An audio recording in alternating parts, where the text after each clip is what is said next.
مهموسها فحثاه شخص ساكت شديدها لفظ أجد قاط باكت. رباعي سلور دي هم انياب او زواحق سلور دي. قواحن غاخون دولس ورشمار کړه نواجذ په اخیر کې بیا سلور دي. بسم الله الرحمن الرحیم. زمونږ نن دویشتم درس دی. تیر درس موږ د ژبې باره کې پوره بیان کړو، لیکن موږ صرف د ژبې اجزا بیان کړو او لنډ تقسیم مو کړو. نن موږ په خپلو لاسونو باندې دغسې یو نقشه رسمه کړه چې هم پکې ژبه رسمه شوې هم پکې غاښونه رسم شوي دي. نو ما په خپلو لاسونو رسمه کړي، نو الله دې وکړي چې خوښه مو شي. اول لازو امکه ژبې لنډه تشریح کوو تر څو ښه ورباندې پوه شو. ما اول ژبه تقسیم کړه داسې درې سوله. اول ما ویل دا اقصى اللسان دی. اقصى اللسان د ژبې اخیری برخه. بیا ما ویل دا وسط اللسان دی. وسط اللسان څه معنی؟ د ژبې منځ. بیا ظهر اللسان. ظهر اللسان څه ته وایي؟ ظهر اللسان د ژبې شایع هغه حصه چې ښکاري. موږ تاسو ته تېر ځل ویلو چې دا هغه حصه چې د ژبه د خبرو کې ښکاري د ټول له څه ویلی شي؟ د ټول له ویلی شي ظهر اللسان. دا تشریح موږ کړې وه او موږ ویلو دې سره همسې کرښه کش کړې وه او ویلو چې دا طرف اللسان دی. دغه حصه چې کومه ده دې طرف ته او دې طرف ته دې له ویلی شي طرف اللسان. طرف اللسان ما هغې وخت تعریف کړی و چې څه ته وایي؟ چې ثنایا رباعي انیابو غاښونو مقابله کې وي. ګوره دا غاښ دی انیاب رباعي ثنایا رباعي انیاب دې غاښونو مقابله کې وګوره طرف اللسان دی. دغه شان دلته او ګوره انیاب رباعي او ثنایا رباعي انیاب غاښونو مقابله کې دغه د ژبې حصه چې کومه ده دې ته ویلی شي طرف اللسان. او کومه ښکاره حصه چې د خبرو کې چې ښکاري ده ظهر اللسان ویلی شي. بیا موږ ویل د ژبې د اړخ ته ویلی شي حافة اللسان. حافة اللسان څه معنی؟ د ژبې اړخ. بیا موږ هغه درې تقسیمه کړې وه.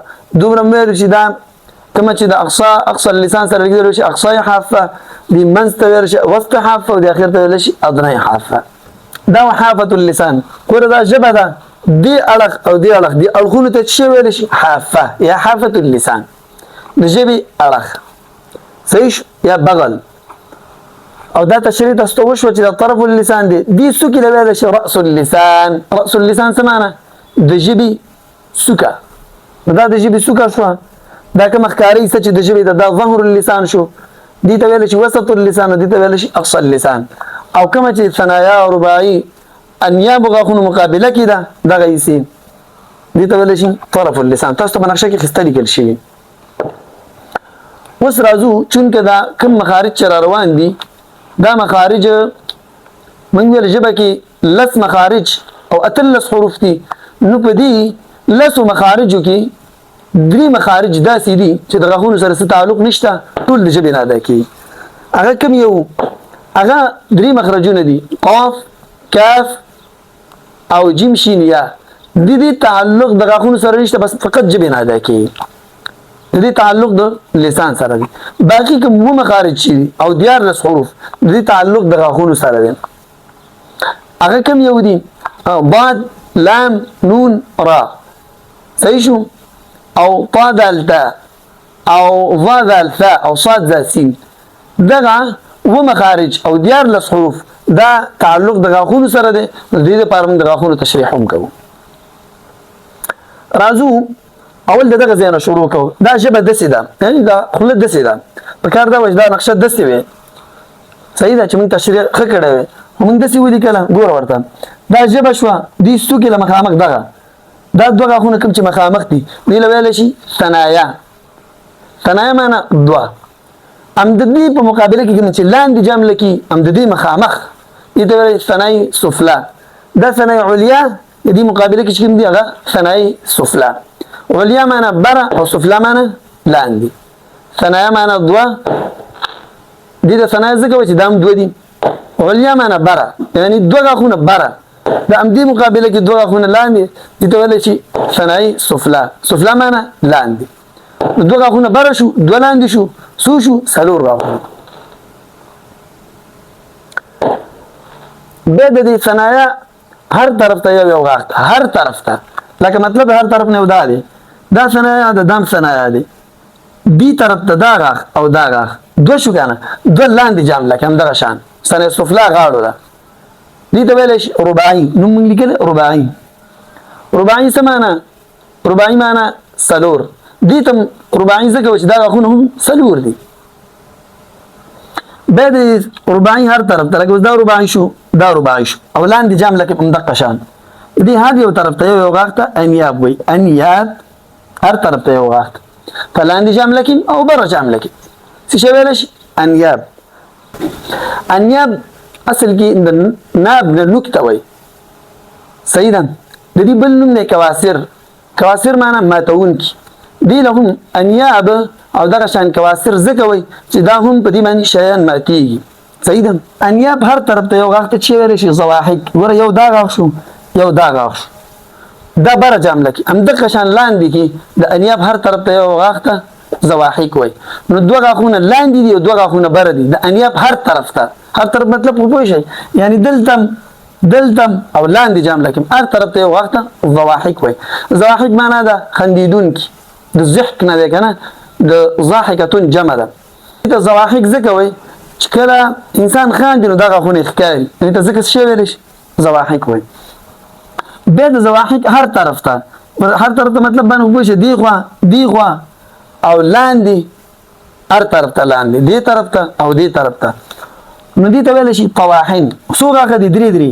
یو طرف ته هم درې، بل طرف ته هم درې، او په لاندې جامله کې هم همداسې درې. نو څو شو؟ شپږ لاندې او شپږ بره، نو ټول 12 شو.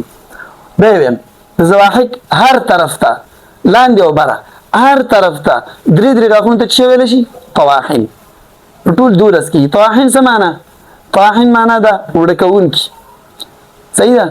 دا غاښونو ته وړه کوونکي ځکه وایي چې دې باندې خوراک هغه وړه کېږي او خوراک ورباندې کېږي. د طواحن هر طرف ته یو غاښ ته څه ویلی شي؟ نواجذ. څه شی؟ نواجذ. هر طرف ته مطلب مې ورته ویل، ښي طرف ته، چپ طرف ته، لاندې او بره دواړه. ګوره دا او د لاندې جامله کې هر طرف ته یو غاښ ته څه ویلی شي؟ نواجذ. نواجذ څه معنا؟ نواجذ اخیستل شوی دی د ناجزتون جمع ده. چې نه اخیستل شوی ناجزه العقل. دې ته ناجزه العقل ځکه وایي چې دا غاښونه چې کله د کوم انسان راوخیږي نو عقل مکمل شي. دا د بالغ عاقل انسان راخیږي. صحیح ده. کله چې انسان 20 کالونه بره شي 18 نو دا غاښونه راخیږي، دې سره د عقل مکمل شي. او دا ډېر قوي غاښونه تر دې پورې چې کله انسان مړ هم شي تر 400 کالو پورې دا غاښونه وجود لري، هغې پورې وي. دا و د ژبې او د غاښونو نقشه. لنډې بیا وایم. ژبه موږ څو حصې کړې ده؟ اول اقصى اللسان، بیا ورپسې وسط اللسان، ظهر اللسان. هغه برخه د ژبې هغه حصه چې ښکاري موږ چې دا خبرې کوو او کومه حصه ښکاري ته ویلی شي ظهر اللسان. بیا موږ دغه پرون موږ داسې خط کش کړی دی، لنډ ځای نه همداسې وړی و، هغه موږ هسې اجزا تقسیمول. نو دې اړخونو ته کوم چې د دې ثنایا رباعي انیاب د دې غاښونو مقابله کې دي، دې ته ویلی شي طرف اللسان، او دې څوکې ته ویلی شي رأس اللسان. بیا موږ ویلي چې مخامخ دوه غاښونو ته ثنایا علیا وایي، او مخامخ دوه لاندیني غاښونو ته ثنایا سفلا وایي. بیا ثنایا علیا او سفلا هر طرف ته یو غاښ ته رباعي وایي. رباعي معنا څلور. بیا د رباعي هر طرف ته یو غاښ ته انیاب وایي، او د انیاب هر طرف ته یو غاښ ته ضواحک وایي. ضواحک هر طرف ته درې غاښونو ته طواحن وایي، او طواحن هر یو طرف ته یو غاښ ته نواجذ وایي. وجه تصمیم درله بیان کړه. د دې ټولو شمار دا ټول غاښونه 2 شو. ثنایا علیا 2، ثنایا سفلا 2، نو 4 ده. رباعي غاښونه 4 څو شو؟ 8. بیا د رباعي هر طرف ته یو غاښ ته انیاب وایي، 4 ده څو شو؟ 12. بیا د دې انیاب هر طرف ته یو غاښ ته څه ویلی شي؟ ضواحک، نو 4 ده دي څو شو؟ 14. بیا د طواحن هر طرف د ضواحک هر طرف ته 3 غاښونو ته څه ویلی شي؟ طواحن. طواحن 6 غاښونه بره او 6 لاندې، نو 12 ده. 14 او 12 28. او بیا د دې طواحن هر طرف ته یو غاښ ته نواجذ ویلی شي، 4 غاښونه دا دي، نو ټول شو 22 غاښونه. دا د غاښونو باره کې معلومات. علماو د تجوید د غاښونو باره کې یو شعر ویلی دی چې ثنایا رباعي 4 دي، هم انیاب او ضواحک 4 دي. طواحن غاښونه 12 پوره شمار کړه، نواجذ په اخیر کې بیا 4 دي.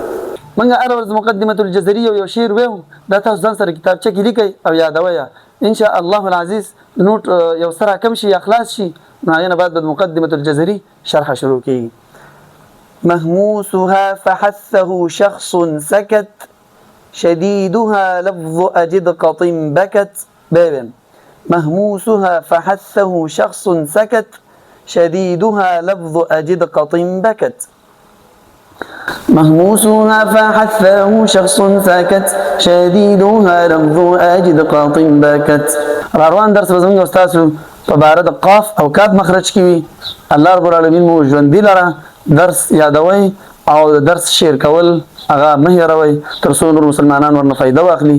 السلام علیکم ورحمة الله وبرکاته.